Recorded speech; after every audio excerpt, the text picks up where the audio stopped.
Tignan nyo to at basahin mga kapatid.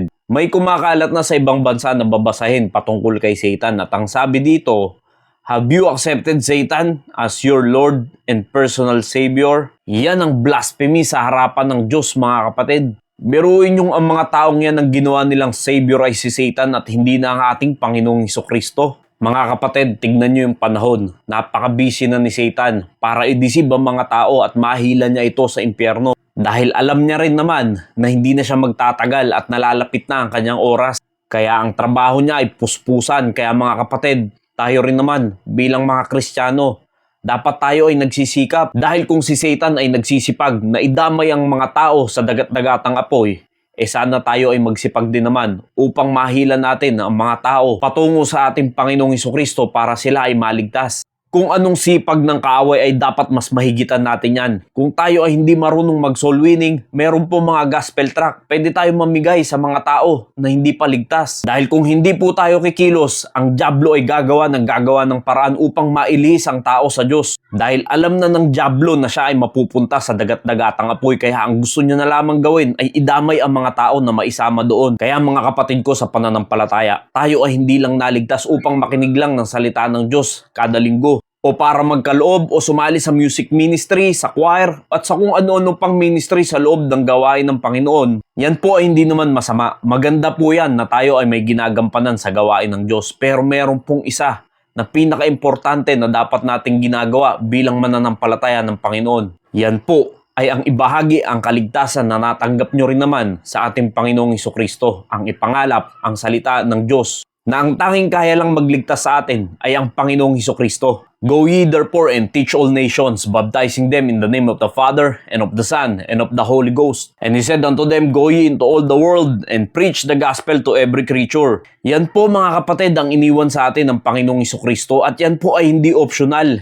Hindi po yan choice, kundi yan po ay utos. Great Commission. Yan po ang iniwan sa atin na i-share dapat natin ang gospel bawat mananampalataya. Hindi po tayo exempted dito kahit sino sa ating mananampalataya dahil lahat tayo ay servant ng ating Panginoong Hesukristo. Hindi porket giver tayo ay hindi na tayo gagampan sa ganitong gawain.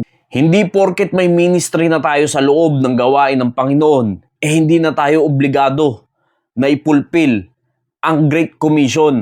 Mabuti po yan na tayo ay nabibilang sa ministry. Pero wag po nating kakalimutan at wag natin iwawaglit sa ating isip na ang dapat priority natin ay ihasik ang salita ng Diyos at patuloy na i-share ang gospel na ang tanging Panginoong Hesukristo lamang ang magdadala sa atin sa langit.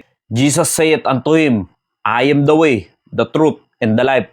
No man cometh unto the Father but by me. Yan po ang malinaw na ating isineshare dapat, na hindi kung sino-sino ang daan papunta sa langit, kundi ang tanging Panginoong Hesukristo lamang. For I am not ashamed of the gospel of Christ, for it is the power of God unto salvation to everyone that believeth, to the Jew first and also to the Greek. Mga kapatid, wala tayong dapat ikahiya na ibahagi ang ebanghelyo ng ating Panginoong Hesukristo dahil ito ay may kapangyarihan makapagligtas sa bawat tao na sasampalataya sa Panginoong Hesukristo.